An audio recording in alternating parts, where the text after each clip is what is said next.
I had been walking the streets for hours. My shoes were worn through, my bag heavier than I felt I could carry, and my stomach ached with hunger. I clutched my resume, crumpled and smeared with coffee stains. Every help wanted sign blurred together, every receptionist had given me the same polite, pitying smile. I can't keep doing this, I muttered to myself, stepping over a puddle. I need something. Anything. A sleek glass building caught my eye. It looked expensive. Too expensive. But desperation had no taste for caution. I pushed the door open. Hello. I called, my voice shaking. The office was enormous. The floors gleamed. A man sat behind a massive desk. He didn't even glance up at first, just tapped his pen against a pile of papers. I froze. Oh. I'm here about the assistant position, I said, holding up my resume. He finally looked at me. My knees almost buckled. His eyes were cold, sharp, but also startlingly handsome. His gaze didn't just see me, it dissected me. You're early, he said slowly, leaning back in his chair. Sorry? I must have the wrong, I swallowed. My voice faltered. I thought this was. He raised a hand. No, you're right. But it's not exactly what you think. I blinked. I don't understand. He tapped a finger against the desk. You walk into my office, unannounced, looking like you just escaped a storm. Yet here you are. I like that. But that's not why I'm offering you this. I frowned. Offering me what? I need a wife, he said, his voice calm, matter-of-fact. I laughed nervously. A wife? Excuse me? He didn't smile. Didn't flinch. Not a joke. A wife. Public appearances. Company events. People must think my life is normal. I can't marry you, I whispered. My heart was racing. I barely know you. I have nothing. He raised a hand again. I don't mean real marriage. I mean, pretend. You'll be compensated well. You'll be safe. You'll live better than you ever imagined. I stared at him. My mind screamed, this is insane. But my stomach, my clothes, my bank account, they screamed louder. How much? I asked cautiously. Enough for you to survive comfortably. More than you've ever had, he said. I don't care about your past. I care about the present. And right now, I need someone willing to step into this role without question. I laughed, bitter. And what if I say no? He leaned forward, his eyes boring into mine. Then you walk out that door. And nothing changes. You keep struggling. You keep wondering if life will ever give you a break. I felt my chest tighten. I hated the way he was right. And if I say yes? I whispered. You live, he said simply.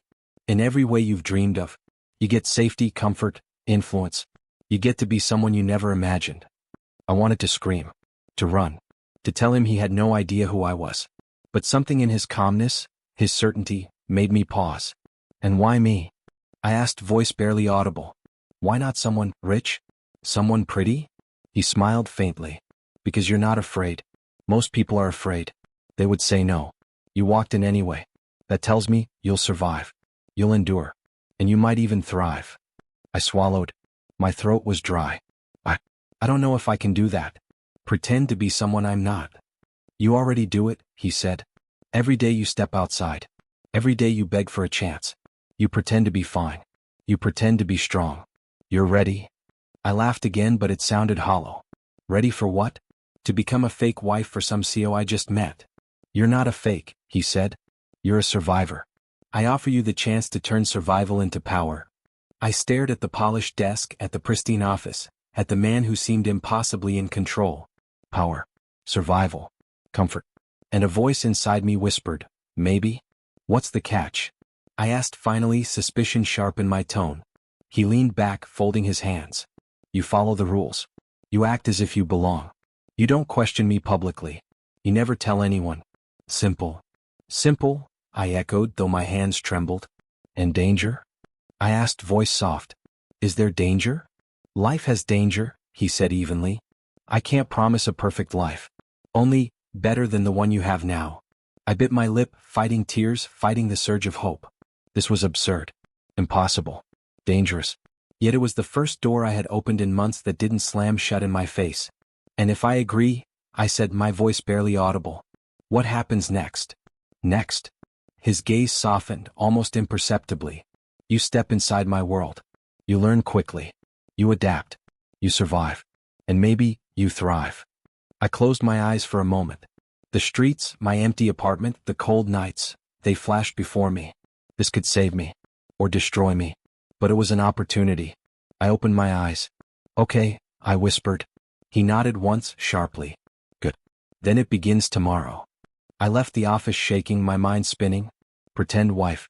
Safe life. Power. Danger. Survival. I had agreed to everything, and yet, nothing had been explained.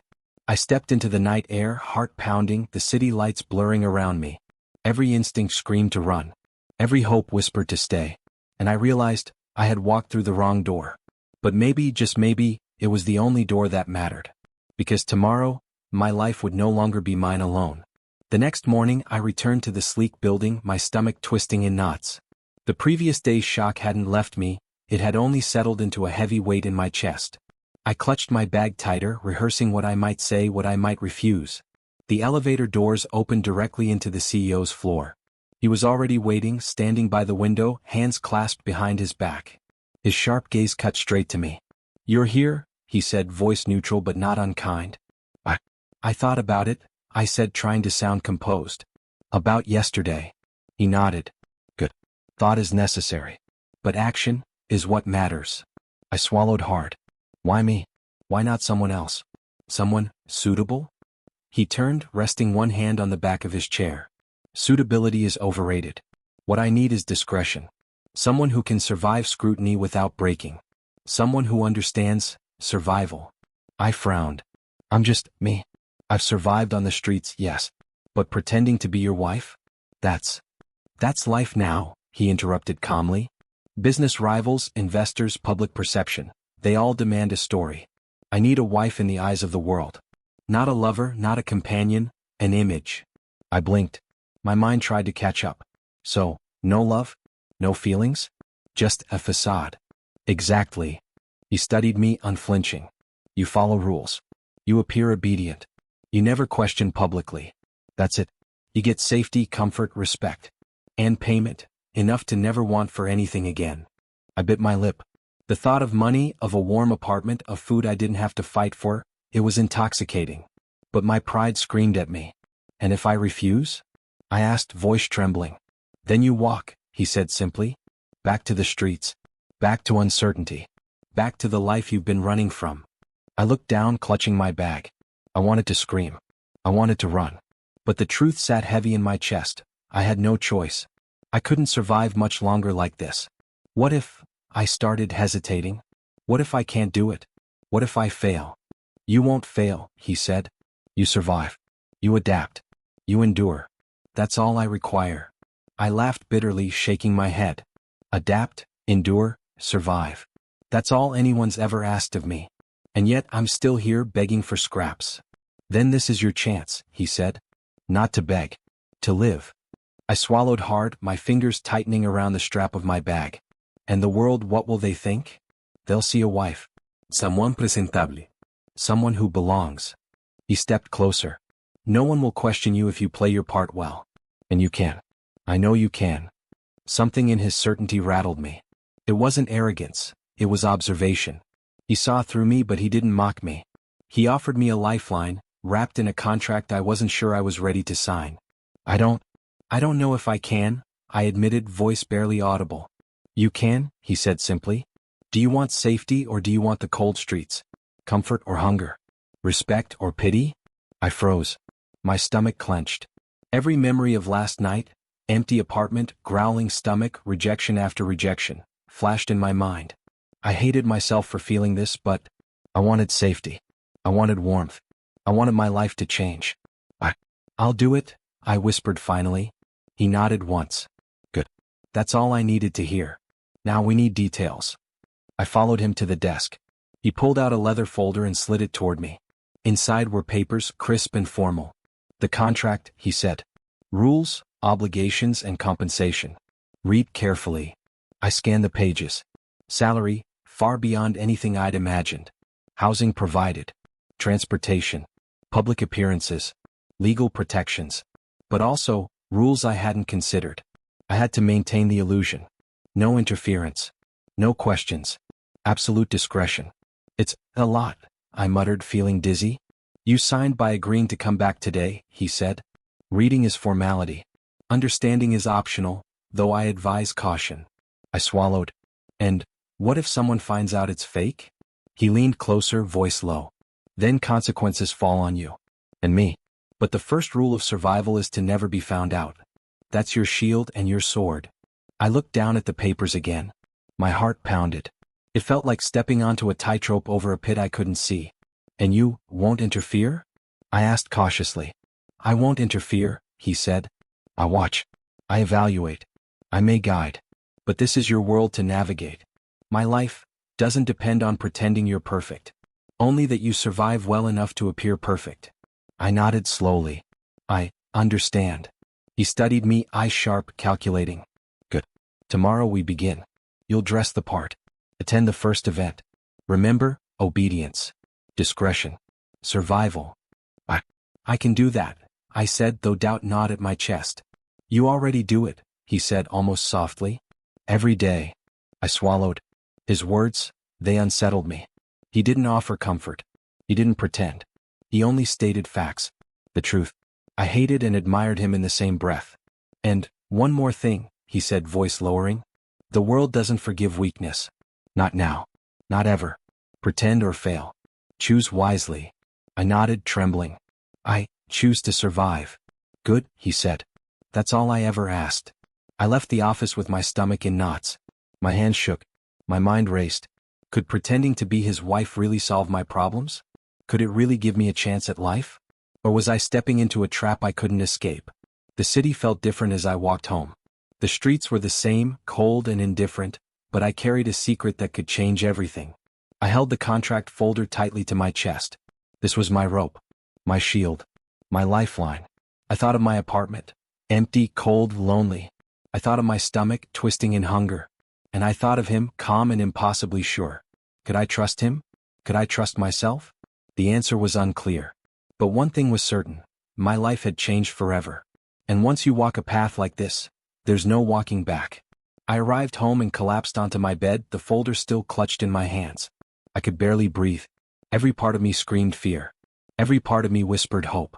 The city hummed outside, indifferent to my choices, my fears, my secrets. And yet, inside me something shifted. I was no longer just surviving. I was bargaining with fate itself. And tomorrow, I would step into the life I had only dared to dream about. But as I drifted into a restless sleep, I realized one truth. Nothing would ever be simple again. The car ride to his mansion was silent. I stared out the window at the city blurring past, trying to calm my racing heart. I clutched the leather folder, the contract that now dictated my life, like a lifeline. You're quiet, he said suddenly. I'm processing, I whispered, eyes still fixed on the passing streetlights. Processing fear? He asked, voice low. I flinched. Something like that. He didn't answer. Instead, he glanced at me from the corner of his eyes, and I felt the weight of him, the way he could see straight into me. Not just my face, but my fears, my doubts, my desperation. The gates opened and the car glided into the driveway. The mansion loomed before me, massive, imposing, all glass and stone. It gleamed in the night, untouchable and perfect. You live here? I asked, my voice trembling slightly. Sometimes, he said. Mostly business. I stepped out of the car, my heels clicking on the marble. Staff members appeared from the shadows, silent, observant. Their eyes flicked to me, whispers trailing behind my back. I felt every glance, every judgment, every assessment. Follow me, he said, leading the way. His hand brushed mine for a moment as he opened the door, and my chest fluttered, not with affection but panic. The interior was overwhelming. High ceilings, chandeliers, furniture I couldn't name. Every surface gleamed. Every corner was polished. And I, in my modest clothes, felt out of place, like a bird trapped in a golden cage. You'll need to appear comfortable, he said quietly, as if reading my thoughts. I can try, I whispered, suddenly aware of every misstep I might make. He nodded. Good. Small gestures matter. Confidence, posture, a calm voice. The world watches every move. I won't interfere until necessary. I swallowed. Necessary? When someone crosses the line, he said. His eyes were sharp. Or when you falter. I felt a shiver. The stakes were clear. The rules unspoken but absolute. A maid approached, bowing slightly. Welcome, miss, she said. Her voice was polite, but her eyes were skeptical. Thank you, I said, trying to sound natural. I forced a small smile. My hands shook slightly. He didn't introduce me. He didn't explain me. I was to step into the role silently, learning as I went. The thought both thrilled and terrified me. This way, he said, guiding me through the vast halls. Each room seemed bigger than the last, each more elaborate. I wanted to ask questions about the staff, the mansion, his world, but I remembered the contract. Silence was safer. Obedience was safer. Survival was safer. You'll sleep in the guest wing, he said finally. Minimal interaction. The staff will adjust to you. Learn their rhythms. And remember, obedience, I whispered. Yes, he said. Discretion. Survival. The room was luxurious, too large for comfort. I ran my hands over the bedding, the polished surfaces, the fine curtains. Everything was perfect, and yet it felt hollow, cold, like a cage built for someone else. I'll bring your things, he said. Tomorrow. For tonight, minimal is better. I nodded, unsure if I wanted to sleep or run. You seem uneasy, he observed. Not about the house. About me. I swallowed. It's a lot to take in. Everything is, my voice faltered. So perfect, so controlled.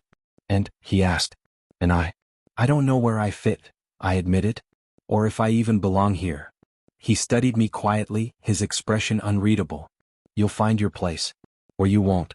That's life. The words stung. Simple, sharp. No comfort, no guidance. Only truth. I looked at him, searching for warmth, for a sign, for anything. But he remained composed, polished, untouchable. I feel trapped, I confessed. Like I walked into a gilded cage. Perhaps you have, he said quietly. Or perhaps you have a chance. A chance most people never get. I wanted to argue. To say this wasn't a chance, it was a risk. A trap. But even as I thought it, I realized he was right. This was a chance. Survival. Power. A life beyond hunger and streets. Do you ever feel trapped? I asked cautiously. His eyes softened just a fraction. Sometimes. But I built this world. I control it. Most people don't. Most people are trapped without knowing it. I nodded slowly. His words sank in. Control. Power. Fear. Survival. These were the currencies here. And I was only beginning to understand how little I possessed, and how much I needed. He turned and walked toward the door. Dinner is in an hour. Join me if you wish. Or don't. Choice is yours. But understand, appear comfortable. Appear part of this world. Or suffer the scrutiny. I watched him leave. Alone, the room felt immense. I wandered to the window, staring at the city lights. I felt small, insignificant, and terrified. A picture on the mantel caught my eye, a framed photo of a child. Smiling, innocent. I felt a pang of curiosity. Who is that? I whispered, touching the glass. He appeared behind me, silent. Family, he said simply. His voice didn't reveal warmth. Only fact. Long gone. But reminders remain. I nodded, unsure what to say. The loneliness in the photograph mirrored something in him, and perhaps in me too. You'll learn quickly, he said, voice soft but commanding. This isn't about love. It's about survival, influence, and perception. Your role is vital. I nodded, swallowing hard. I understand. He left again, and I stood by the window, tracing patterns on the glass with my fingers. I realized something terrifying. I wasn't just stepping into a marriage. I was stepping into a world I couldn't leave. A world that would watch me, test me, shape me. And for the first time, I wondered if I had made a mistake. The clock ticked loudly in the silent room. Every second echoed like a warning. I walked to the bed, flopped down, and clutched the leather folder against my chest. Comfort? I had none. Safety? Not yet. Power? Perhaps one day. Fear? That I had in abundance. Outside, the city hummed with life I could no longer touch. Inside, the mansion was beautiful, silent, and oppressive. I closed my eyes and whispered to myself, I can do this. I must do this. But deep inside, a small voice whispered, this isn't a home. This is a test. And I don't know the rules. And just like that, I realized, the mansion, the wealth, the power, it could save me. Or it could trap me forever. I hugged the contract folder tighter. My life had changed. And I was only at the beginning. The moment I saw her, I felt my stomach drop. Zara? I called, trying to keep my voice steady, as if casual concern could hide the storm inside me. She turned, smiling brightly, completely unaware of the weight of my gaze. Lila. I didn't expect. You didn't warn me, I said, cutting her off. My voice was low, sharp. My hands clenched into fists at my sides. Zara's smile faltered. Warn you? About what? I stepped closer. About this job. About him. About what I walked into. Her eyes darted away. Lila. I didn't. You didn't what? I demanded. You knew. You knew exactly what kind of world this was. And you sent me in blind. Zara swallowed, her usual confidence trembling. I thought you'd be fine. I didn't know it would be like this. Like this? I laughed bitterly. Like this? I nearly starved last week, Zara. I nearly froze in my apartment. And you, my voice cracked. You just used me? I didn't, she started again, but I held up a hand. Don't, I said. Don't lie to me. I trusted you. I shared everything. My struggles, my failures, my desperation. And you traded that for some favor, some secret advantage I'll probably never know about. Her eyes filled with guilt. I thought it would help you. Help me? I scoffed. You call walking me into a trap help? I didn't think it would be a trap, she snapped almost too quickly. I saw her panic, the subtle guilt she tried to hide, but it wasn't enough. You knew, I said, voice trembling. You knew everything and didn't tell me. You let me walk into his world blind. You betrayed me, Zara. She stepped back, hands raised defensively. I didn't want to get involved. Exactly, I shouted. You didn't want to get involved. So you used me instead. Zara flinched. You knew he needed a wife, I said, pacing. And you thought, what? That I could just be a puppet for his world? That it would be some opportunity? That I'd be grateful? She bit her lip. I didn't expect it to affect you like this. I laughed, bitter, trembling with rage. Affect me like this? Do you even hear yourself? My chest heaved. I could have lost everything. My dignity. My freedom. And you sent me in smiling, knowing the cost. Tears pricked at the corners of my eyes, but I refused to let them fall. Not yet. Not in front of her. I thought, maybe you could handle it, she whispered, almost pleading. Handle it? I repeated, voice rising. Do you think survival is a game? Do you think my life is something you can gamble with? I just wanted to help, she said, voice breaking. You wanted to help? I hissed. You wanted to help yourself by using me. Zara's face paled. She opened her mouth, then closed it. Silence stretched between us, thick and suffocating. I trusted you, I whispered, my voice small now, raw with hurt. I trusted you more than anyone. And you, my hand shook. You betrayed me. She stepped closer cautiously. Lila, I'm sorry. I never meant to hurt you. Sorry? I laughed, bitter and hollow. Sorry doesn't fix this. Sorry doesn't undo the fear, the confusion, the nights I've cried because I had no choice. Her eyes glistened. I didn't know it would be like this. I really didn't. You didn't know? I repeated, voice sharp. You knew. You knew and you stayed silent. That's worse than ignorance. She looked down, ashamed. You know what this is? I asked, voice trembling. This isn't just betrayal. It's a lesson. A warning. A test. And I refuse to be a pawn anymore. I will survive. And I will rise. Zara blinked at me, stunned. Rise? Lila, what? I shook my head. You don't get it. I don't need your pity. I don't need your explanations. I only need to survive. And I will. Her lips quivered. I thought we were friends. We were, I said softly, more to myself than her. Once. But friendship doesn't survive lies. She stepped back, tears threatening to fall. I never wanted. I know, I interrupted, my voice cold now. But that doesn't erase what you did. I turned away, gripping the leather folder he had given me. The contract. My lifeline. My shield. My sword. She reached out as if to touch my arm, but I didn't let her. I didn't want comfort. Not now. I hope you can forgive me one day, she whispered. I shook my head. Maybe. But not now. Not ever. Right now, I have to think about me. Only me. Zara's shoulders slumped. I understand. I didn't look back. I left the cafe where we had met, the streets feeling colder than ever. Betrayal wasn't new to me, life had been harsh, but this cut deeper. It wasn't the city, the hunger, or the rejection that hurt the most. It was someone I had trusted, someone I had thought was my ally. I walked with purpose now, my mind sharpening. Rage boiled beneath the surface, but beneath that rage something else grew, a quiet, silent decision. I would not be a pawn. I would survive. I would rise.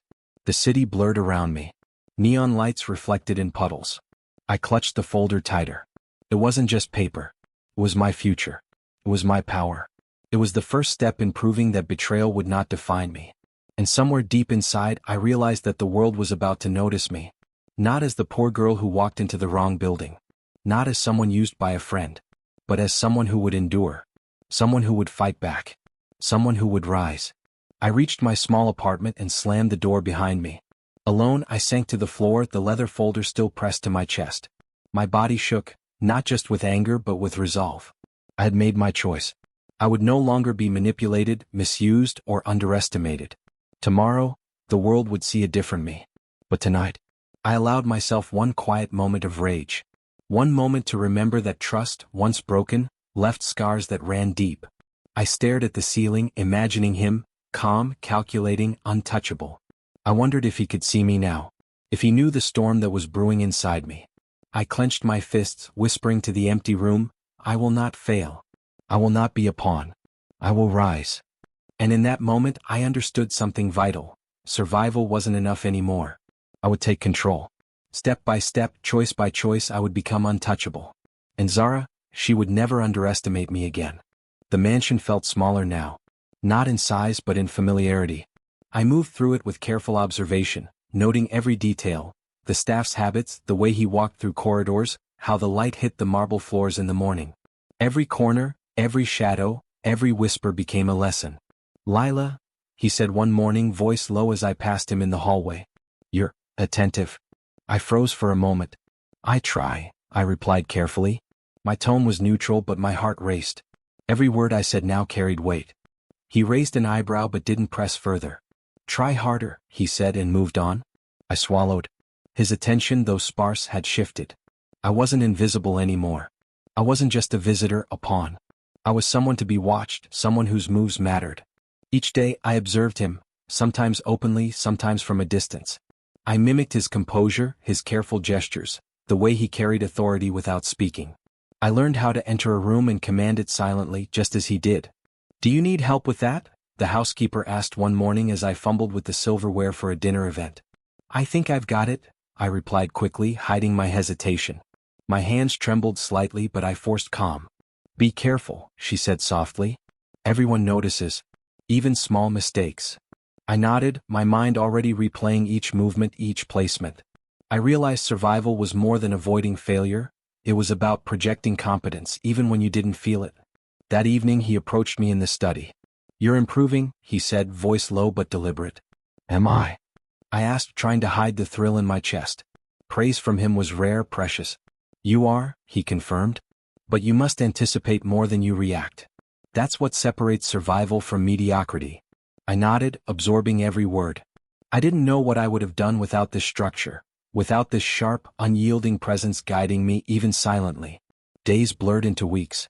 I memorized schedules, learned the staff's personalities, and began to notice the small levers of power in the household. I learned when to speak, when to remain silent, when to appear vulnerable, and when to show confidence. One afternoon I found myself alone with him in the library. You've changed, he said quietly, not looking at me. I hesitated, unsure how to answer. I had to. You adapted, he said. Quickly. Too quickly, maybe. I swallowed. I don't want to be weak. I don't want to be ignored. Good, he said. Finally, his eyes met mine. Weakness invites exploitation. Attention invites respect. I nodded slowly. His approval, sparse as it was, felt like a spark. A dangerous spark. One that could ignite a transformation I hadn't fully imagined. At night, I would stay up, studying him, the contracts, the correspondence he left on his desk. I had no formal training, but I learned quickly. I imitated his handwriting on notes, memorized company terms, practiced his calm tone in front of the mirror. Mistakes were dangerous, yes, but each one taught me something vital. One evening, he passed by the drawing room where I was arranging some documents. You're persistent, he said almost admiringly. I have to be, I replied. My voice was steady. My heart thumped, but my words were composed. If I falter, I don't survive. He studied me silently. Correct. Then he left. No praise, no lecture, only acknowledgement. And that acknowledgement was more than words. It was power. I realized something terrifying and exhilarating. Strength didn't come from wealth, status, or power alone. It came from refusing to be broken. And I was learning to be unbreakable. The staff began to notice the change.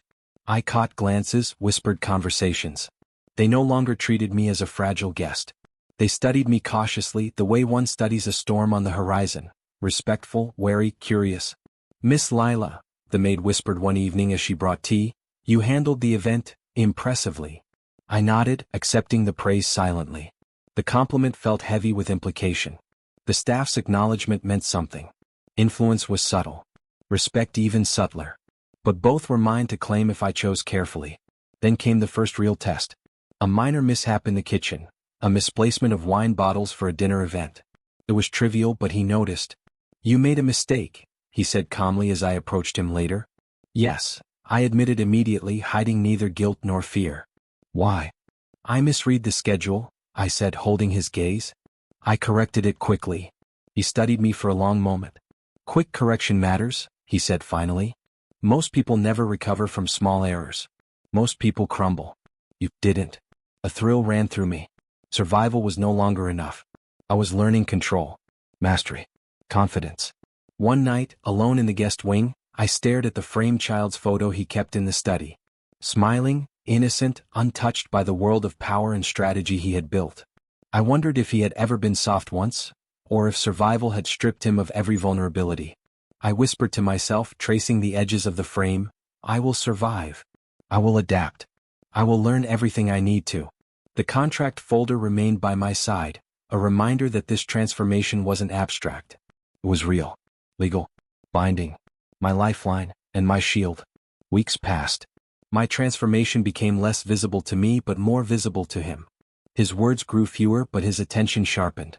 One evening he said simply, "You move differently now. Less fear." "Less fear?" I asked, a faint smile tugging at my lips. "Confidence," he corrected. "Even when your heart is racing, you control the room. That is power." I nodded, swallowing the flush rising in my chest. His acknowledgement was rare, and I savored it. Not for vanity but as evidence. Evidence that I could become more than the poor girl who had walked into the wrong door. I began to notice subtle shifts in my own thinking. I no longer doubted my ability to navigate his world. I planned steps, anticipated reactions, and made small interventions in household affairs, not for control but for survival. The power shift was quiet, almost imperceptible, but I could feel it building beneath the surface. One afternoon, I overheard a conversation between two staff members about him. "She's not just a guest," one whispered. "She's changing things. Quietly. But the way she observes, she's learning fast." I smiled faintly. They didn't know how right they were. That night, he stopped by the guest wing unexpectedly. I had been reviewing his schedule and letters, learning names, roles, and influence points. "You've grown," he said simply, standing by the doorway. "I have to," I replied. "Every day is survival." "You're more than survival," he said quietly. "You're learning control." Control. The word felt heavy on my tongue. I had started as a desperate, starving girl. Now I felt capable. Not invincible but capable. Not safe but strong. I caught his gaze lingering on me for a moment longer than usual. No words, no praise, just observation. I realized then that my unbroken determination was visible. My transformation was no longer secret. It was tangible. And I understood fully for the first time. Strength wasn't in wealth or in the title of CEO's wife. Strength was in refusing to be broken. And I was learning to be unbreakable. I returned to my room that night, exhausted but alive with purpose. I hugged the leather folder against my chest. This was more than paper. It was a symbol. Of opportunity, of survival, of power earned through discipline and vigilance. I whispered to myself, "I am not afraid. I will not falter. I will endure. I will rise." Outside, the mansion was silent. But inside, I felt a storm building. One fueled not by chaos but by strategy, observation, and quiet confidence. I was no longer a guest. No longer a pawn. I was becoming something else entirely. And tomorrow, the world would begin to notice. The mornings began quietly, with a stillness I could almost hear. I had learned the rhythms of the mansion, the soft footsteps of the staff, the way the light slanted across the marble floors, the faint hum of the city outside. And I had learned another rhythm, the subtle dance of karma. It began with small things. The friend who had betrayed me, Zara, faced a series of missteps. Calls she had counted on fell through. Opportunities she boasted about crumbled quietly, invisibly. I didn't smile openly. I didn't gloat. But in private, when I closed my eyes at night, I allowed myself a tiny satisfaction. Justice was slow. Justice was quiet. But it was inevitable. One evening, I overheard a coworker I had known from before, the one who had mocked me for being unambitious, cursing under her breath in the hallway. She had made a careless error in her reports, nothing dramatic but enough to shake her confidence. I passed her silently, holding my head high, and whispered to myself, "Not today." She turned, startled. "Excuse me?" I smiled faintly, almost imperceptibly. "Nothing. Just, be careful." Her eyes narrowed, but she didn't press. I moved on, letting karma do its work quietly. It wasn't revenge. Not really. It was observation, understanding the cause and effect of actions, the subtle ripple of consequences. And I had begun to notice it everywhere. People who had once ignored me, mocked me, or doubted me were faltering in small, almost invisible ways. "You're quiet today," he said one morning, appearing in the study as I reviewed correspondence. "I'm reflecting," I said carefully, folding a letter. "Observing patterns." "Patterns?" he asked, raising an eyebrow. "Yes," I admitted, meeting his gaze. "Actions have consequences. Even small ones. Even those who think they control everything." He studied me silently. "Do you find satisfaction in that?" "Perhaps a little," I said honestly. "Not prideful, not boastful. Just awareness. Understanding that actions have weight." His lips pressed into a thin line. "Good. Awareness is dangerous but necessary. Never let it make you weak." I nodded. "I won't." I spent the day watching, noticing the subtle fractures in people's lives. The arrogance of coworkers, the impatience of staff, the inattentiveness of the business associates he interacted with. Each misstep, each failure, each subtle stumble reinforced a truth I had learned long ago in the streets. The world notices weakness even when you think it is invisible. That evening, he appeared at the edge of the library where I was reviewing reports. "You notice things," he said. "I have to," I replied. "It's the only way to anticipate outcomes. The only way to survive, and gain a measure of control." He nodded slowly. "Control is quiet, subtle. But when it builds, it's undeniable. Don't let impatience expose you." "I won't," I said, the words firm. But inside, I felt a thrill I had never felt before. The first shifts of power were happening, almost invisible, almost imperceptible, but they were real. He studied me for a long moment, then turned, leaving me with my papers and my thoughts. I let out a breath I hadn't realized I was holding. Later, alone in my room, I traced the edges of the leather folder he had given me, the contract that had begun as a lifeline and now felt like armor. Every clause, every term, every requirement reminded me of the rules of this world, and how far I had come in bending myself to them without breaking. The city lights outside the window blurred in the rain. I whispered, "Not a pawn. Not ever again." The next day, a small victory presented itself. The maid who had once been cold and distant accidentally dropped a tray, spilling tea. I moved quickly, covering the mishap before anyone noticed. Later, I overheard her telling another staff member, "She handles things differently. You notice her and suddenly mistakes don't matter as much." I smiled faintly. Karma wasn't mine to enforce. It simply unfolded when one learned the rules. "Lila," he said quietly one afternoon, approaching me as I adjusted the seating for a dinner event. "Do you feel stronger?" I hesitated. "Stronger? I think so. I'm more aware. More capable. But, he prompted, voice low. "But I also know that strength alone doesn't protect you from mistakes," I said. "It only lets you survive them." He studied me. "Good. That's a rare perspective." "I've learned," I said softly, tracing the edge of a child's photo he kept in the study. "Survival alone isn't enough. One must anticipate, understand, and act with precision." He didn't speak, but the glance he gave me was acknowledging. Respectful, subtle, but it carried weight. I had never seen him give it so openly. Later that evening, I walked the halls, observing small interactions among the staff. The junior assistants were hesitant around me now, unsure whether I was a threat, an ally, or something else entirely. My presence had shifted from a curiosity to a subtle force. I caught the reflection of myself in a polished doorframe. The girl who had walked into the wrong office months ago was gone. In her place stood someone calculated, aware, and quietly powerful. That night I received a message from Zara. Just 3 words: "We need to talk." My fingers tightened around the folder. The thought of facing her again after the betrayal made my stomach churn, but I felt no fear. Not like before. Now I felt prepared. I whispered to the empty room, "Not today. Not yet. The time will come." Even he noticed my change. One evening he paused as I passed him, eyes lingering. "You're different now," he said. "I don't have to instruct. You move with intention." Intention, I repeated softly, testing the word. It felt foreign and natural at the same time. I've learned that observation and patience are as powerful as action. He didn't respond, only nodded. His eyes held something unreadable. Approval? Curiosity? I couldn't tell. But I felt it, and it mattered. The next week, small events reinforced the invisible shift. The colleague who had once ridiculed me for my humble background missed deadlines. Zara's messages became sparse, her tone more cautious when she spoke in person. Even casual acquaintances noticed a change in the household dynamic. I didn't celebrate, but I acknowledged it quietly. Karma was not mine to control, but it was real. One evening, I sat in the study alone, tracing my finger along the edges of the child's photo again. I wondered what he saw in me now. Not a naive girl. Not a pawn.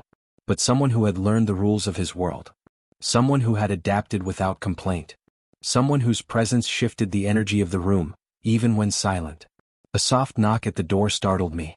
"Enter," I said, voice calm. He stepped in, holding a glass of water. "You're learning fast," he said simply.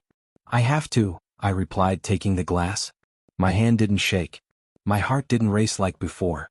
If I falter, I lose more than comfort. I lose control. "Exactly," he said. "Control is subtle. It's the quiet victories that matter the most." I nodded, feeling the truth in his words. Subtle victories. The small, almost invisible shifts. They were powerful because no one else noticed, yet everyone felt them. "Do you understand," he asked, voice low, "that what you've learned will change the way people perceive you?" "Yes," I said. "And I like it." Quietly. "I see now that strength doesn't always roar. Sometimes it whispers." He studied me for a long moment, then left without another word. I turned back to the window, watching the city lights flicker. The mansion was quiet. The staff moved silently. The world outside continued, oblivious. But inside me, a storm of awareness and subtle power had begun to build. I hugged the leather folder close to my chest. It wasn't just paper anymore. It was my shield. My contract. My silent weapon. And I whispered softly to the empty room, "I am not just surviving. I am learning. I am rising. And one day, the world will notice." The first whispers of karma had begun. Quiet, almost invisible, but undeniable. And I knew, this was only the beginning. The first time I saw her, I felt it, the unmistakable tension, like a storm brewing just beyond the horizon. She walked into the mansion with the kind of confidence that made every head turn. Tall, elegant, dressed in silk and power, she smiled at the staff as if she owned the place. And in a way, she almost did. "She's new?" I asked a maid quietly as we prepared for dinner. "Yes," the maid whispered, eyes flicking nervously toward the rival. "She's influential. And very clever. Be careful." I nodded silently. Careful. I had learned that word well. Later, I met her formally in the study. She extended a hand, her smile flawless. "Lila, isn't it?" "Yes," I said, shaking her hand. My grip was firm. "And you are?" "Vivian," she said. "I've heard a lot about you." I raised an eyebrow. "All good things, I hope." Her smile widened, almost predatory. "Let's just say, interesting things." That word, interesting, sent a chill through me. She was testing me already, trying to see my reaction. I wouldn't give her the satisfaction. Over the next few days, Vivian's presence became a challenge I hadn't anticipated. She questioned my decisions in subtle ways, mocked my inexperience with a faint smile, and left small, pointed remarks that lingered in conversations like invisible daggers. "You're handling the event preparation?" she asked one afternoon, her voice silky. "Yes," I replied carefully, adjusting the silverware. "It seems everything is on schedule." "Interesting," she said lightly. "I wouldn't have placed the salad tables there." I froze briefly, then smiled. "Noted. But it appears guests prefer proximity to the windows. The view is persuasive." Her eyes narrowed slightly. "Perhaps. But sometimes, comfort matters more than spectacle. I met her gaze steadily. Sometimes both can coexist. She blinked, ever so slightly, and I sensed the tiniest crack in her confidence. Not victory, not yet, but a hint that my words carried weight. He noticed too. His eyes flicked between us during dinner that evening. Silent, unreadable, measuring. I realized that the tension wasn't just between Vivian and me, it was a test. For both of us. Days passed, each interaction sharpening me. Vivian's presence forced me to anticipate her words, her tone, her subtle movements. Survival alone wasn't enough anymore. I had to fight, not violently, not openly, but strategically, with wit, patience, and control. One evening, as I arranged documents in the library, she appeared, leaning casually against the doorway. "You know," she said, voice soft but cutting, "I used to admire your simplicity. But simplicity can be dangerous." Dangerous. I repeated, keeping my tone neutral. "Yes," she said, stepping closer. "Naive people have a way of thinking the rules don't apply to them. They're bold in ways that surprise everyone." I didn't flinch. Boldness isn't naivete. It's awareness. And sometimes, awareness is more powerful than experience. She smiled faintly, almost approving. "Impressive. You're sharper than I expected." "Thank you," I said. "I aim to meet expectations." Her eyes lingered on me. "Oh, you'll need to exceed them if you want to last here." And there it was, the challenge. Not spoken as a threat but as a declaration. A subtle battle of wills. I realized then that Vivian wasn't just a rival, she was a mirror. She forced me to see the full extent of my own strength, the limits of my patience, and the depth of my resolve. Later that night I found him in the study. "She's clever," I said quietly, not wanting to reveal my rising concern but needing to process it. "Clever?" he asked, eyes narrowing. "Yes," I said. "She challenges me. Questions everything I do. I can't let her destabilize me, but I can't ignore her." He remained silent for a moment, observing me. "Good," he said finally. "You should never ignore a challenge. Keeps you sharp. But never reveal fear. That is weakness." I nodded, understanding completely. Fear was a luxury I no longer possessed. Not here. Not now. The next day Vivian struck again. In a meeting with the household staff, she casually questioned a schedule I had organized. "I might handle it differently," she said smoothly, turning the room's attention toward me. "Perhaps we could consider rearranging the staff assignments?" I felt the pressure, but I held my posture. "Rearrangements might confuse the staff," I said calmly. "Consistency is essential for efficiency. But I welcome suggestions. If you have an idea, please present it." Her eyes widened faintly.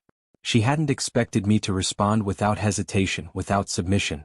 The staff looked between us, sensing the unspoken tension. Later, in private, I reflected on the encounter. Survival had taught me many things, but competition, rivalry, that was a new lesson.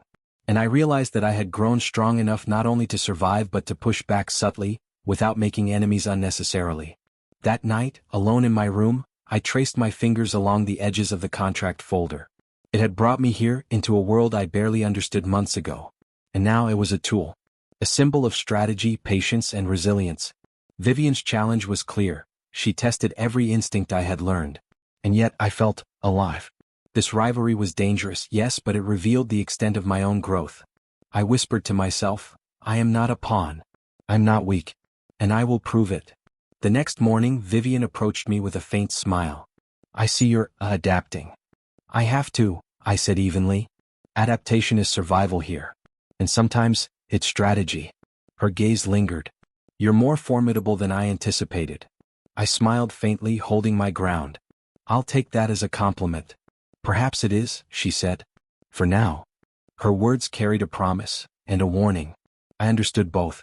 Over the following days, each interaction became a chess game. I learned when to speak, when to nod, when to present ideas, and when to remain silent. Vivian tested me constantly, but I no longer flinched. Each challenge refined me, honed my focus, and reminded me of the rules I had silently mastered. He watched silently throughout, never intervening. His expressions remained unreadable, but I felt his attention, the quiet acknowledgement that I was no longer a naive participant, that I had become something different, something capable. One evening, as we both observed a minor disagreement between the staff, Vivian whispered, "You notice everything, don't you?" "I have to," I replied. "Not to interfere but to understand." Awareness is survival. She nodded slowly, almost approvingly. Then perhaps you're not as inexperienced as you seem. I held her gaze steadily. Experience can be learned. And survival teaches more than tradition ever could. Her lips twitched in what might have been a smile. Or a warning. I wasn't sure. But I knew this. The rivalry was no longer a threat. It was a mirror. A reflection of my growth. A measure of my strength. That night, alone, I held the child's photo from the study, tracing the edges. I whispered softly, I am learning. I am growing. I am stronger than I was yesterday. The rivalry had pushed me to understand myself. To recognize my own cunning, my patience, and my resolve. I was no longer just surviving. I was evolving. And I knew, Vivian had unknowingly helped me discover that my power didn't come from wealth, title, or approval.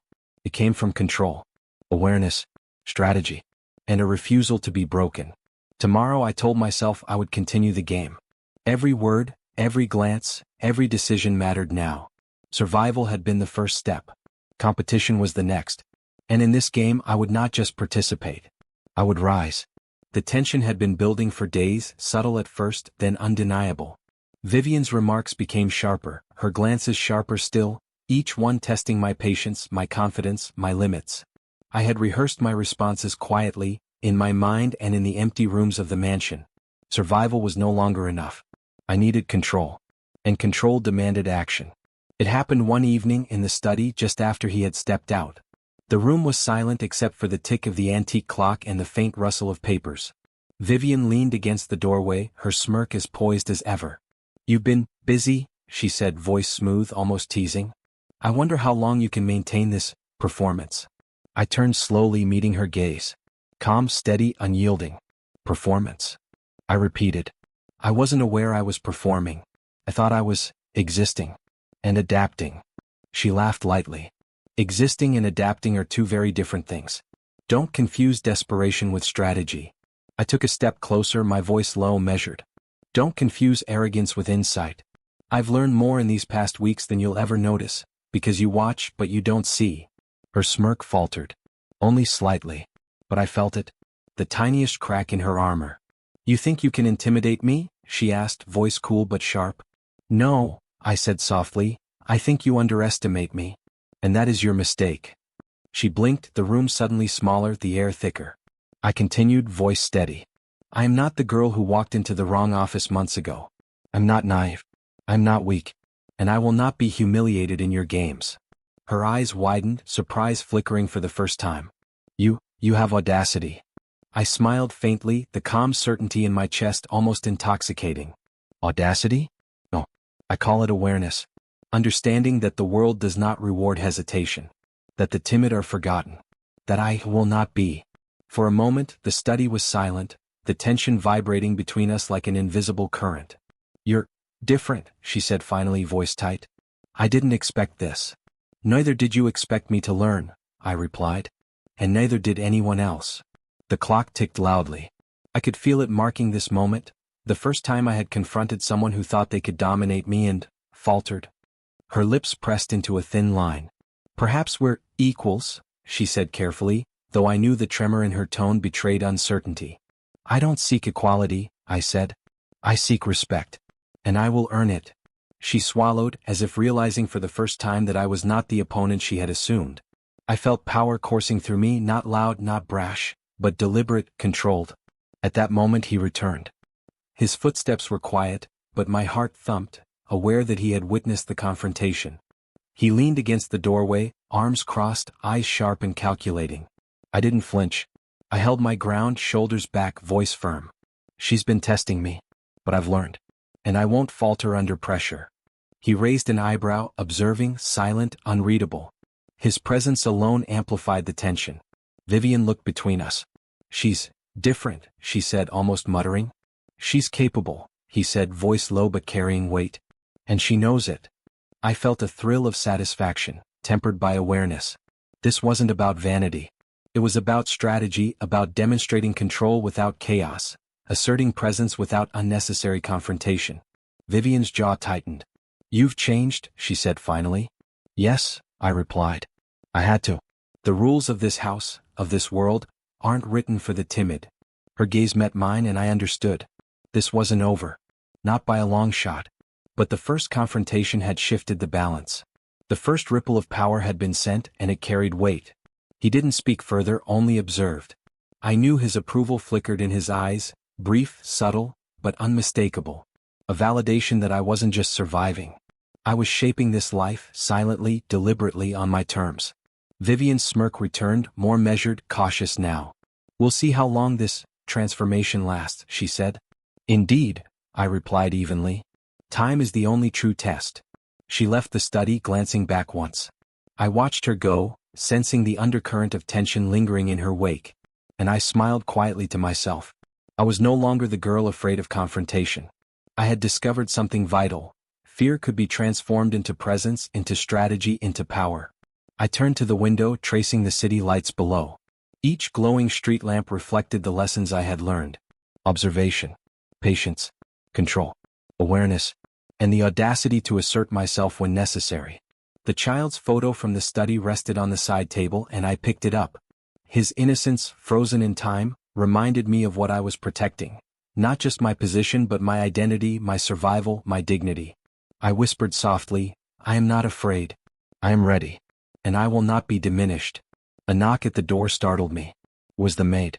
"Miss Lila," she said softly. "The staff, they noticed the confrontation. They're impressed." Cautious but impressed. I nodded. "Good. Let them see. Let them understand that boundaries exist here, and they will be respected." She hesitated. "Even her?" "Especially her," I said, setting the photo down carefully. "She will learn that respect is earned, not assumed." Alone again, I felt the exhilaration of the confrontation settling into something deeper. It wasn't just victory, it was a lesson in power. A lesson I had learned silently, deliberately, and with precision. He appeared at the doorway once more, holding a glass of water. "You've asserted yourself," he said quietly. "I have," I replied, taking it. My hands were steady, my gaze unwavering. "I won't be underestimated." "Good," he said. "Remember this feeling. It will carry you further than fear ever could." I nodded. "I will." After he left, I returned to the study, closing the door behind me. Vivian's shadow lingered in my mind, not threatening but a reminder of the stakes. Challenges would continue. Rivals would continue to emerge. But now I had tasted the power of confrontation. I had tested my courage, my strategy, my control, and survived. The clock ticked, echoing in the silent study. Every second marked the subtle shift of power. Every second reminded me that I was no longer a pawn in someone else's game. I traced my fingers along the edge of the contract folder once more. It had been my lifeline, my shield, my foundation. And now it symbolized more: strength, presence, and the first assertion of control in this life I had once thought impossible to navigate. Alone, I whispered to the quiet room, "I am not just surviving. I am shaping my path. I am learning the rules, and I will bend them to my favor when necessary." The first confrontation had ended, but the war of presence and influence had only begun. I felt it in my bones. The mansion, the staff, even he, the CEO himself, were all subtly acknowledging the change. I wasn't invisible. I wasn't fearful. I was formidable. And tomorrow the game would continue. But tonight, I allowed myself a quiet, private moment of satisfaction. I had confronted a rival unshaken. I had asserted my presence, silently but powerfully. And in that assertion, I had discovered the intoxicating truth. Control was not loud. It was deliberate. It was calm. It was earned. I touched the child's photo one last time, whispering, "I am ready for what comes next." The night was silent, but I could feel the tension lingering, almost tangible, in the air. Vivian's challenge would return. The staff would watch. And he would continue to observe. But I was ready. I was no longer just surviving. I was shaping this life. And that realization, silent, deliberate, and powerful, filled me with a calm certainty that nothing could shake. The walls of the mansion were cold that night, though the heater hummed quietly in the corner. I sat on the edge of the bed, the contract folder abandoned on the floor beside me. My hands trembled, my chest tight, and the tears I had been holding back all these weeks finally broke free. I didn't try to stop them. I couldn't. I had fought so hard, endured ridicule, mastered appearances, confronted Vivian, learned the rules, but suddenly all of it felt hollow. The mansion, once awe-inspiring, now felt like a cage. The staff moved silently around me, polite but distant, their respect tinged with fear or curiosity. And him, The CEO who had changed my life. His presence was commanding, yet absent when I needed warmth. I curled into myself, hiding my face in my hands. What have I become? I whispered into the empty room.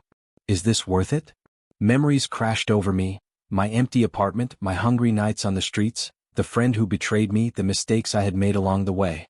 All of it, every sacrifice, every act of adaptation, suddenly weighed like lead in my chest. I can't do this anymore, I sobbed, voice cracking. I can't pretend. I can't survive if this is all there is. The door opened softly. I didn't look up at first. I didn't want to see him. I didn't want pity, and I certainly didn't want judgment. Lila, he said quietly, stepping into the room. His voice was low, calm, almost a whisper that still carried weight. I'm fine, I choked out, not meeting his eyes. He didn't push. He didn't question. He simply sat on the edge of the bed, an unspoken presence beside me. I could feel it, a steady anchor in my storm of emotions. I can see you're not, he said softly. I don't need to hear it. I can see it. I sniffled, my face wet, hands trembling. I've worked so hard, fought so much, and yet, my voice broke. I feel more trapped than ever. He was silent for a long moment. Then he reached out, gently placing a hand near mine, not touching it, not yet, but close enough that I could sense it. You've been carrying more than you should, he said. Even someone strong needs to rest sometimes. Even someone brave needs to cry. I finally lifted my gaze. His expression wasn't judgmental. It wasn't distant. It was understanding. A quiet acknowledgement that I was human, that my emotions were valid, and that my struggle mattered. I thought I was doing everything right, I said softly. Fighting, learning, surviving. But I feel so alone. You're not alone, he replied, voice steady. Not truly. I see you. I've seen your strength, your courage, your growth. But even the strongest fall. Even the most determined need a moment to breathe. His words washed over me, a strange comfort in the midst of my despair. I swallowed, trying to steady myself. I've sacrificed so much, I whispered. My friends, my past, my old life. Sometimes I wonder if it's worth it. He was silent, but the mere presence of him, calm and grounded, reminded me that I had endured far more than I realized. That the world hadn't broken me. I had broken through it. You've gained something no one can take away, he said finally. Not wealth, not position, not influence. You've gained control over yourself. And control over yourself is worth more than anything else. I let out a shaky breath, the words sinking in. Control over myself. That was true. I had survived, adapted, confronted a rival, and learned the rules. I had discovered power, not loud or showy, but quiet, deliberate, and my own. I feel so small sometimes, I admitted, the tears still glistening. Even now in this mansion with everything. He tilted his head slightly, eyes softening. Feeling small doesn't make you weak. Feeling fear doesn't make you less capable. It means you're alive. It means you care. It means you're human. And even in despair you can rise. I blinked rapidly, the storm inside me starting to calm. His presence was not a solution. It wasn't a rescue. But it was a mirror, a reflection of strength, patience, and understanding that reminded me I was not helpless. I want to be unbreakable, I whispered. But sometimes it feels impossible. Unbreakable doesn't mean without fear, he said softly. It means you acknowledge the fear, and move forward anyway. I nodded slowly, absorbing his words. They weren't magic. They didn't erase the loneliness or the sacrifices. But they reminded me that my choices, my strength, my control, they were mine. Always. I wiped my tears with the back of my hand, taking a shaky breath. I won't let anyone control my fate again, I said quietly, the words solidifying into a vow. Not her. Not my past. Not circumstances. No one. He gave a small nod, silent approval flickering in his eyes. Good, he said simply. That determination, it's what separates those who survive from those who thrive. I glanced at him, still wary of emotional vulnerability, still uncertain of the boundaries of this pretend marriage. But I realized something crucial. Even in the cage of the mansion, even under the weight of pretense, I had power. Power over my choices. Power over my reactions. Power over the course of my own life. I reached for the child's photo from the study, holding it close. His innocent face reminded me of what I was protecting. Not just my position or survival, but my integrity, my identity, my ability to rise above betrayal and fear. I'll survive, I whispered. I'll rise. I'll control my life. And I won't be afraid anymore. He didn't speak. He simply stood there, watching as I found my footing again, silent but present. His approval didn't need words. It was in the acknowledgement, the quiet observation that I was more than just a pawn in this game. I was a player now, learning the rules, mastering them, and shaping my path. The room grew quiet. The mansion outside hummed softly with life. And in that silence I felt something shift. The despair that had consumed me was still there, lingering like a shadow, but it no longer had power. I had reclaimed control. I had reclaimed myself. I set the photo down gently, standing straighter than I had in days. My hands no longer trembled. My breathing steadied. I could feel the weight of my choices, my sacrifices, and my growth, and it gave me strength rather than fear. I am not helpless, I whispered to the empty room. I am not weak. And I will never let fear define me again. He lingered for a moment longer, then left, closing the door softly behind him. Alone again, I felt the final threads of despair start to dissolve. The mansion, the staff, the pretend marriage, they were still challenges. But I had learned the most important lesson. My mind, my courage, and my will were mine alone. I sank onto the bed once more, this time without tears. I traced the edge of the contract folder, remembering how it had once symbolized obligation and fear. Now it represented resilience and strategy. Every page, every clause, every decision I had made, it was mine. The night stretched long, quiet, but I no longer feared it. Instead I planned. I reflected. I vowed. I whispered softly into the darkness. I will rise. I will master this life. And I will never be broken again. The mansion was silent. The world outside was indifferent. And yet, within me, a fire burned quietly, steadily, deliberately. This was more than survival. This was transformation. And I knew with unwavering certainty that the next chapter of my life, not anyone else's, was beginning. I had learned the mansion's rhythms, the staff's habits, and even his subtle moods. But the most important lesson had come quietly. Influence could be wielded like a shadow, unseen yet undeniable. It started with small decisions. A misplaced document, a suggestion whispered at the right time, a choice subtly guided. I watched how people responded, how my words carried weight without needing to dominate. I smiled privately at the realization. The tables had begun to turn. Lila, the maid said one morning hesitantly, the catering manager, he listened to your suggestion about the menu. Even though he disagreed at first, he implemented it. I raised an eyebrow, pleased. Did he thank me? She shook her head. No. But he didn't question it either. He just did it. Perfect. That was exactly what I wanted. Results, not recognition. Quiet influence, unnoticed by most but powerful in its effect. Later, in the study, I observed him reviewing contracts. I chose my moment carefully. About the Smithson deal, I said softly, if we adjust the timeline slightly, the negotiation could work in our favor. They won't see it coming and it could save us from public backlash. He looked up, eyes narrowing thoughtfully. You think so? I do, I replied, calm, steady. It's a subtle shift. Hardly anyone would notice, but it would give us leverage. He studied me for a long moment. You've learned well, he said finally. I didn't expect this. Not so quickly. I felt a thrill deeper than pride. This wasn't about flattery. This was recognition of competence. Strategy. Control. I've had good teachers, I said lightly, hiding the satisfaction curling inside me. Teachers? He asked, skeptical. I smiled faintly. Observation. Adaptation. Survival. You could say, life has been a teacher. He leaned back in his chair, eyes unreadable but clearly impressed. You've changed the rules quietly, subtly, without anyone realizing it. I nodded, pleased. That was exactly the point. Visible power was fleeting. Hidden power endured. The day passed with small victories, decisions guided, conflicts avoided, subtle corrections made without anyone noticing. The staff began to treat me differently, not out of fear but out of awareness that I had influence now. Even Vivian seemed to hesitate in her usual subtle challenges. That evening he invited me to join him in the office for a private meeting. I walked in, carrying only my notes and a quiet confidence I hadn't felt before. Sit, he said, gesturing toward the chair opposite his desk. His eyes were sharp, focused. I want to hear your thoughts on the upcoming partnership with Hastings Industries. I opened my notes, keeping my voice calm. Their financials are strong, but their leadership team is volatile. If we push too hard, we risk creating internal friction that could leak publicly.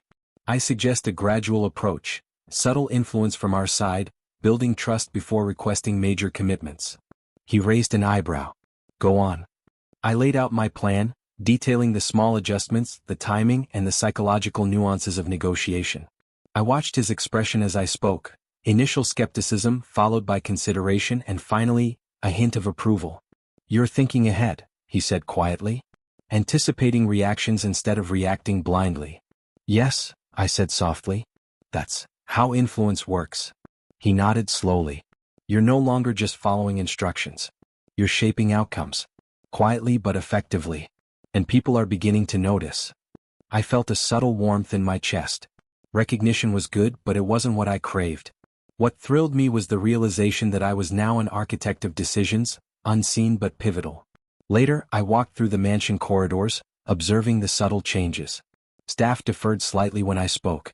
Meetings I wasn't even leading seemed to shift according to suggestions I had planted weeks earlier. Even Vivian's sharp remarks had softened, her attempts to undermine me now cautious, measured. I smiled privately. The power wasn't in dominance or loud confrontation. It was in observation, subtle guidance, and strategic patience.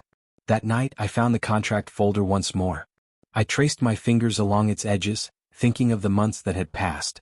The same folder that once symbolized obligation and fear now represented competence, strategy, and control. Every decision, every observation, every carefully planted influence was mine. He appeared in the doorway without knocking.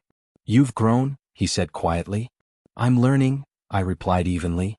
And I've realized that influence doesn't need to be loud to be effective. He studied me for a long moment, then leaned against the doorframe. I've watched you maneuver quietly. You've shifted dynamics without overt confrontation. That is impressive. Thank you, I said softly. I've learned the value of patience, of observation, and of knowing when to act and when to wait. He nodded slowly, approvingly. You're no longer just the girl who stumbled into my office months ago. You're someone I cannot ignore. Subtle yet formidable. Discreet yet influential. I felt a quiet thrill at his words. This wasn't flattery. It was acknowledgement of the hidden power I had cultivated, unnoticed by most but undeniable to those who truly observed. People underestimate quiet influence, I said softly. They assume the loudest voice is the strongest. But often the quietest moves the pieces that matter most. He gave a faint smile. You've learned that quickly. I nodded, feeling the new weight of my own competence settle in my chest. Not wealth. Not titles. Not appearances. My own skill, strategy, and subtle guidance, that was real power. The next day brought a new test. Vivian attempted another challenge in front of the staff, questioning a minor decision I had made regarding event scheduling. Her voice carried its usual silk and edge. You're handling this? She asked, a trace of condescension in her tone. Yes, I replied evenly, meeting her gaze. And I believe the plan will work efficiently. I've already accounted for potential issues. She blinked. Pause. Then, almost involuntarily, she nodded. Interesting, she said. I see your point. A small victory but significant. Influence had begun to speak louder than confrontation. Subtle, invisible, yet undeniable. That night, I held the child's photo, tracing the edges. I whispered softly, I am no longer just surviving. I am shaping outcomes. I am quiet, but I am powerful. The mansion was quiet. The staff slept, the city lights glittered through the windows, and he observed from the shadows of the office. Yet in that silence, the shift was unmistakable. I had become someone whose words, actions, and presence mattered, even if no one realized why. I smiled privately, acknowledging the truth. I was no longer the poor girl who had walked into the wrong door. I was a strategist, a silent influencer, a force he could not ignore. And in that quiet confidence, I found satisfaction deeper than any wealth or title could provide. Because power, real power, was not given. It was earned, cultivated, and wielded quietly, deliberately, and effectively. And now, finally, it was mine. The conference room was alive with polite chatter, the hum of clients discussing contracts and deals. I entered quietly, shoulders straight, calm but aware. Vivian had planned something. I could feel it in her poised smile, the way she scanned the room as if she already controlled it. I reminded myself, fear would accomplish nothing. Patience, observation, subtle influence, these had been my tools. Now it was time to wield them openly but without losing my composure. Good morning, I said softly to a nearby client, offering a warm, confident smile. Her eyes brightened slightly, responding to the sincerity in my tone. I let it reassure me. One ally at a time. Vivian leaned slightly toward me, whispering just loud enough for me to hear. I hope you're ready. They won't listen to a girl who stumbled in here months ago. I didn't reply. Calmness was my shield. She needed me to react, to falter, to show uncertainty, and I would not give her that satisfaction. The meeting began. He opened with his usual commanding presence, outlining strategy. Vivian's eyes flicked to me, sharp, calculating. I felt her plotting even as she spoke. Regarding the partnership, she said, voice sweet but pointed, I think we should reconsider Lila's suggestion from last week. It seems risky given the stakes. A hush fell in the room. All eyes turned toward me. My heartbeat surged, not with fear but focus. I appreciate your concern, Vivian, I replied evenly, but the risks have been calculated carefully. If we adjust the timeline slightly and prioritize certain stakeholders, the plan will not only mitigate risk but improve outcomes significantly. She blinked, clearly unprepared for calm, direct opposition. You really believe that? She asked, tone skeptical. I do, I said firmly. The data supports it and I've anticipated potential objections. If we proceed cautiously, the results will speak for themselves. The room was silent, clients shifting uneasily as they sensed the tension. Even he remained quiet, observing. His eyes, sharp and calculating, followed every subtle move I made. Vivian's lips pressed into a thin line. Interesting, she said, carefully masking frustration. Perhaps we should monitor this. I nodded lightly, allowing a small, controlled smile. That's all I ask. Monitoring is prudent. The next hour was a battle of wit and influence. She questioned minor details, tried to inject doubt, hinted at mistakes I supposedly made in past reports. But I had prepared for this. Each objection I deflected with data, reasoning, and calm authority. Your analysis seems thorough, a client said, glancing at Vivian. I trust this approach. A subtle victory. I let it sink in, though I said nothing aloud. Influence wasn't loud, it was undeniable in how others responded. Vivian's smirk faltered. I could see her frustration growing, her carefully constructed facade cracking as she realized she had underestimated me. At the break, she approached, voice low but sharp. You think you've won them over? But they'll see mistakes eventually. They always do. I don't think, I said softly, meeting her gaze evenly. I've observed, calculated, and guided. Mistakes are accounted for. And if one occurs, it will be mine to correct gracefully, not hers to exploit. Her eyes flickered with a mix of shock and irritation. For the first time she seemed unsure. The subtle power I had cultivated was tangible now, visible to anyone paying attention. The meeting resumed. She tried again, bringing up a minor discrepancy in one of my earlier suggestions, hoping to provoke embarrassment. But I remained composed, countering with careful reasoning, drawing on the groundwork I had laid in weeks of observation and strategy. Actually, I said softly, that discrepancy has been resolved. The adjustment we made last week ensures full compliance, and no further risk is present. Pause. All eyes turned to Vivian, whose lips parted as if to respond, but she found no words. The room waited, tension thick. Finally she faltered. I see, she said, voice tight. I allowed a calm, quiet smile. Not triumphant, not cruel. Just dignified, controlled, and aware of the power shift unfolding silently in the room. He leaned back in his chair, eyes locked on me for a brief moment. Approval flickered there, subtle, restrained, but unmistakable. My quiet victory had earned it. The remainder of the meeting flowed smoothly. Clients deferred to my suggestions, staff subtly implemented my recommendations, and Vivian remained silent, cornered by her own failure to predict or influence outcomes. After the meeting, he approached me privately, walking beside me down the marble corridor. You handled that exceptionally, he said, voice low. I had to, I replied softly. She left me no choice. I couldn't falter in front of everyone. He nodded, his expression unreadable but proud. You've transformed. Not just in competence but in presence. People follow your guidance now without realizing why. Even Vivian, she saw it but too late. I felt a subtle warmth of satisfaction, tempered by awareness. This wasn't about vanity, it was about survival, strategy, and quiet influence. Karma had arrived, not as spectacle, but as acknowledgement of my patience, planning, and perseverance. Vivian lingered nearby, watching the exchange with restrained anger. I met her gaze briefly, calm and unshaken. You taught me much, I said softly. But your lessons are now mine to apply. She blinked, clearly caught off guard. I walked away holding my head high, leaving her to process the shift she had failed to prevent. Back in the study, I retrieved the child's photo, holding it close. I whispered softly, all of this, is for you and for me. We've survived and we're stronger for it. He appeared silently in the doorway, watching me cradle the photo. You've earned this moment, he said quietly. Your patience, strategy, and resilience, it's clear to everyone. Even those who sought to undermine you cannot deny it. I've learned, I said softly, tears of quiet relief welling in my eyes. That power isn't just in wealth or position. It's in strategy, patience, and knowing when to act. And in being unshakable even when provoked. He nodded slowly, approvingly. Exactly. And you've demonstrated it masterfully. I set the photo down and stood taller, feeling the quiet satisfaction of victory.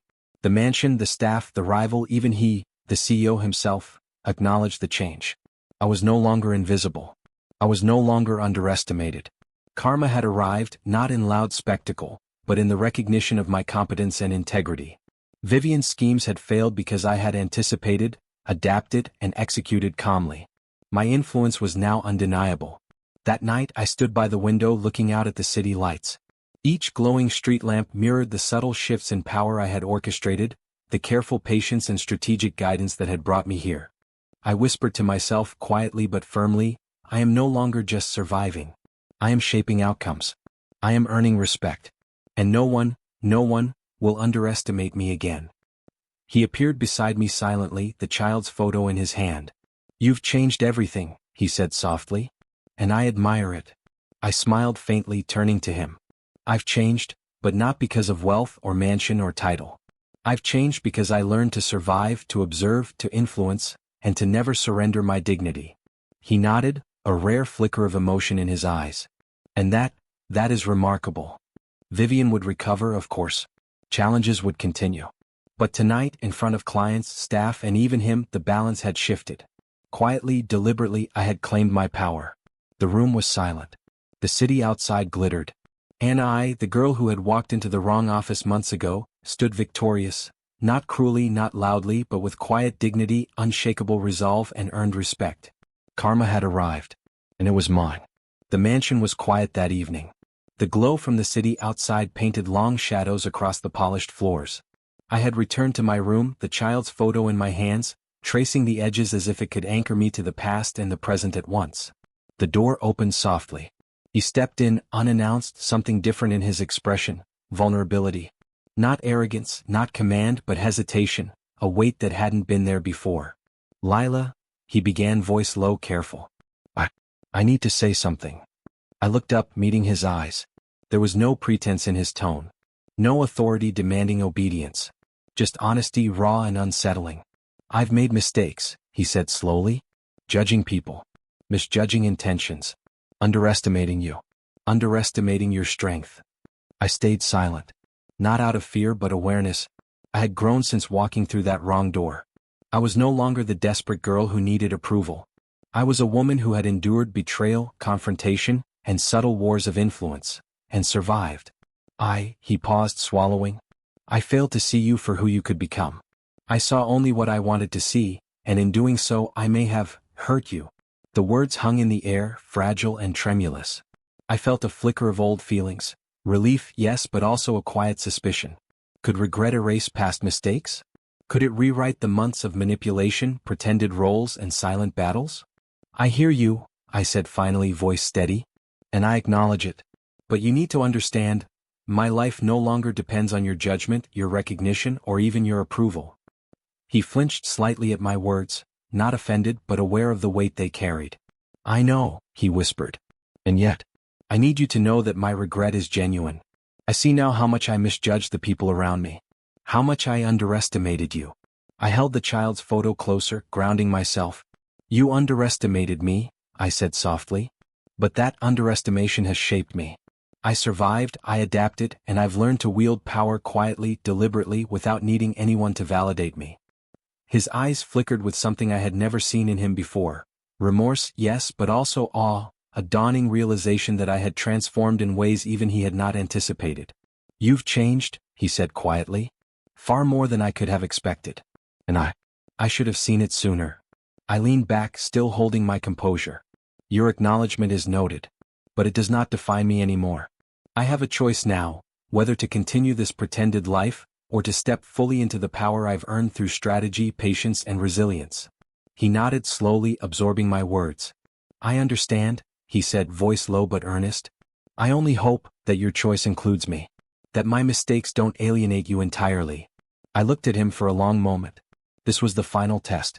Not his wealth, not the mansion, not the staff, not even Vivian or the public scrutiny. This was the ultimate test of my growth. Could I forgive? Could I reclaim my autonomy while acknowledging his vulnerability? Could I separate respect from dependency? I appreciate your honesty, I said carefully. It matters that you recognize your mistakes. Truly. But my path is my own now. I have survived betrayal, confrontation, and manipulation. I've learned that no one controls me unless I allow it. He studied me, the corners of his eyes softening. I see that, he whispered. I respect it. Truly. I placed the child's photo on the desk, a symbol of the life I had protected, the strength I had cultivated. This isn't about us, I said. It's about me. About who I've become. You've been part of it, yes, but I am no longer dependent on your recognition or your guidance. My choices are mine. A quiet silence settled between us. The air felt charged, thick with unspoken acknowledgement. He had admitted his regret, his misjudgment, and yet the power now rested fully with me. I misjudged more than just you, he said finally, voice heavy. I misjudged myself. My own emotions. My own capacity to trust. And I fear I've lost time I cannot reclaim. I cannot change the past for you, I replied softly. And you cannot change the past for me. But we can acknowledge it. That is enough. He nodded slowly, absorbing my words. I hope we can move forward, he said quietly, almost hesitantly. Not as master and subordinate, not as pretender and pawn, but, honestly, openly if you allow it. I considered the offer. It was tempting, yes. A life of comfort, recognition, and potential partnership, but only if I allowed it. The power dynamic had shifted. Now it was my choice whether to continue the pretense, redefine the relationship, or claim my independence fully. I will not pretend, I said softly, unless it serves me, unless it strengthens me. And if I choose to remain by your side, it will be as an equal. Not as someone who bends to your expectations or your regrets. He swallowed, clearly understanding the gravity of my words. Equal, he repeated. Yes, I can respect that. A subtle relief washed over me. Not dependence, not victory, not revenge, but autonomy. Recognition that I had grown beyond manipulation, beyond the pretenses that had defined my entry into this world. I've earned the right to decide my fate, I said quietly, and tonight in this moment of honesty I claim it fully. Your regret does not bind me, nor does your recognition define me. My power, my choices, are mine. He nodded slowly, eyes softened.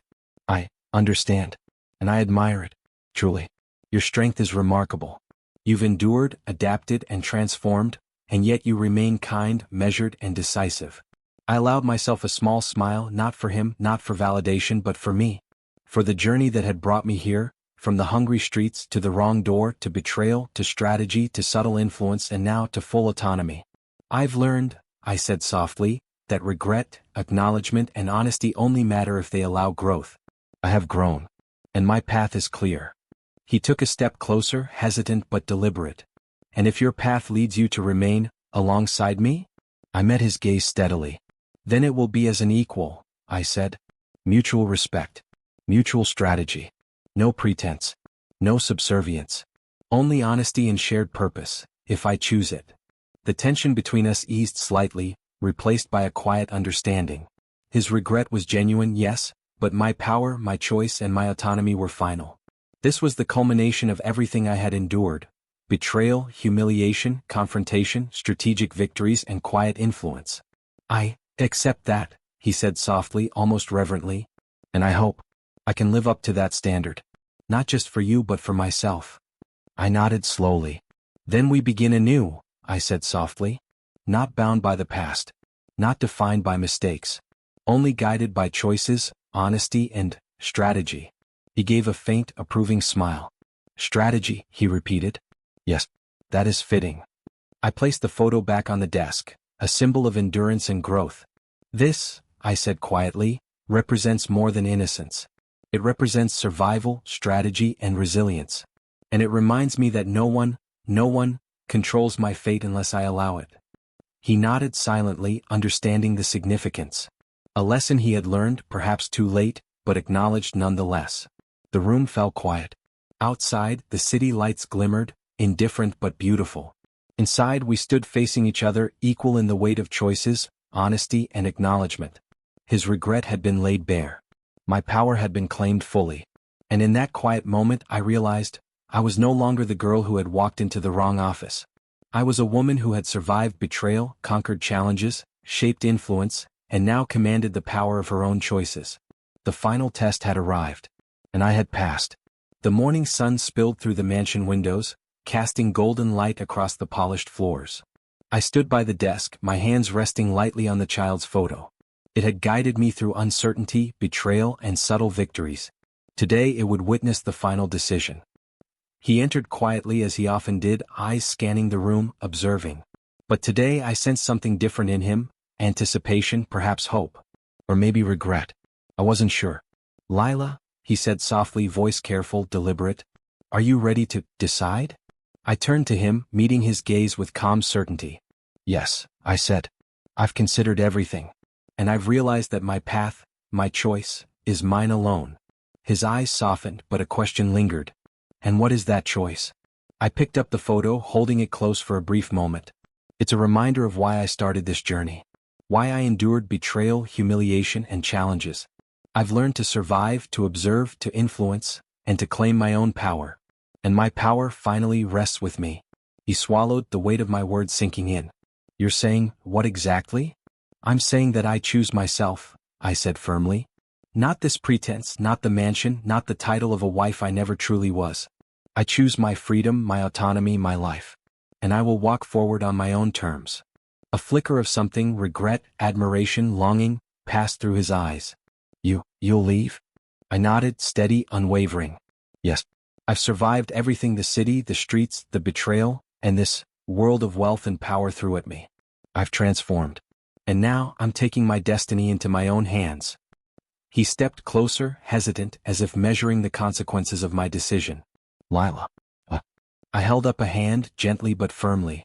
"No. This isn't about you anymore. Your regret, your admiration, it doesn't define me. I'm not the girl who stumbled into your office. I am a woman who knows her worth and will not surrender it for pretense or convenience." He nodded slowly, absorbing the weight of my words. "I understand," he whispered. "I respect your choice." "You respect it," I said softly, "but do you understand it?" His gaze faltered. I see it now. Perhaps only now. You've earned your freedom, your strength, and your clarity. And I can't take that from you." I felt a quiet satisfaction settle in my chest. It wasn't triumph over him, nor revenge over the past. It was the pure, unshakable confidence of knowing I had survived, and that my life was mine. "You've grown," he said quietly, almost to himself. "Stronger than I imagined. Smarter than I allowed myself to believe." I smiled faintly, not for flattery, not for validation, but as acknowledgement of my journey. "I grew because I had no choice but to survive," I said softly. "Every betrayal, every challenge, every moment of humiliation, it all shaped me. And now I decide my fate." He moved closer, voice low, hesitant, as if trying one last appeal. "Lila, if you stay, it won't be the same pretense." We can." I shook my head gently. "No. There is no pretense here because I refuse it. If I remain, it must be as an equal, with full autonomy, respect, and clarity. Otherwise, my freedom is more important than any alliance, any comfort, or any admiration." His expression shifted. Regret, yes, but also understanding. He realized this wasn't defiance or stubbornness. It was strength, hard-earned and deliberate. "I've underestimated you," he said finally, softly, almost as a confession. "But I see it now. You are remarkable, unyielding, unbreakable." I placed the photo on the desk, a symbol of resilience, survival, and the life I had protected. "This isn't about being remarkable," I said. "It's about being true to myself. About surviving, transforming, and claiming power I never had before. That power, is mine and I will not give it away. He nodded slowly, a faint tremor of emotion passing through him. Then, I won't stand in your way, he whispered. Not now. Not ever. I felt the weight of his words, but I didn't falter. I will walk my own path, I said softly, deliberately. And I hope, someday you will understand that my choice is not a rejection of you, but a declaration of my life and my strength. The mansion felt different then, lighter, freer. The shadows no longer pressed against me. The halls that had once seemed like gilded cages now felt like spaces I had observed, learned from, and finally mastered. I'll leave the keys on your desk, I said softly, touching the polished surface. And I'll take only what I truly earned, my knowledge, my confidence, and the understanding of my own worth. He looked down at the keys, a symbolic acknowledgement of the shift that had occurred. You have claimed it all, he said quietly with awe. Freedom, strength, dignity. And yet you leave me, with admiration and regret. I nodded faintly. Yes. Admiration for what you taught me unintentionally, and recognition of regret that belongs to you. But my path is mine alone. He studied me, then finally spoke in a whisper, almost reverent. You were never the girl I thought I saw. You were everything I underestimated. And now, you are everything you need to be. I smiled quietly, softly. Not for him, not for validation, but for the journey that had brought me here. Every betrayal, every subtle power shift, every confrontation with Vivian, every moment of observation and quiet patience, it had all led to this: autonomy, clarity, and freedom. I'm ready, I said softly, stepping toward the door. Each step felt deliberate, symbolic. Each moment carried the weight of all I had endured and the promise of the life I would create. He followed me silently to the doorway, watching, understanding. No words were necessary. The mansion, the wealth, the staff, the rivalries, they no longer defined me. Only my choices did. I turned back for one final glance. Goodbye, I whispered. Not as a plea, not as a lament, but as a statement. I am free. I am whole. I am me. The light from the city poured through the doorway as I stepped out, leaving behind the mansion, the pretense, the fear, and even the subtle admiration of a man who had once intimidated me. I carried with me the lessons, the strength, the strategy, and the undeniable power of my own autonomy. Outside, the air was crisp, alive, and full of possibility. I inhaled deeply, feeling it fill my lungs, my mind, my spirit. I walked past the gates, past the streets I had once wandered in despair, and into a life I would define entirely on my own terms. For the first time, I smiled fully, without hesitation or doubt. I had survived betrayal, humiliation, and challenge. I had mastered influence, strategy, and patience. I had seen karma arrive, and I had faced both public and private confrontation. And now I had chosen myself. The mansion, the CEO, the rival, Vivian, they existed in my past. My present and future were mine alone. I walked into the city, the sun rising behind me, casting a golden glow across the streets. Every step was mine. Every decision mine. Every breath mine. I had survived. I had transformed. I had claimed my power. And I had chosen my destiny.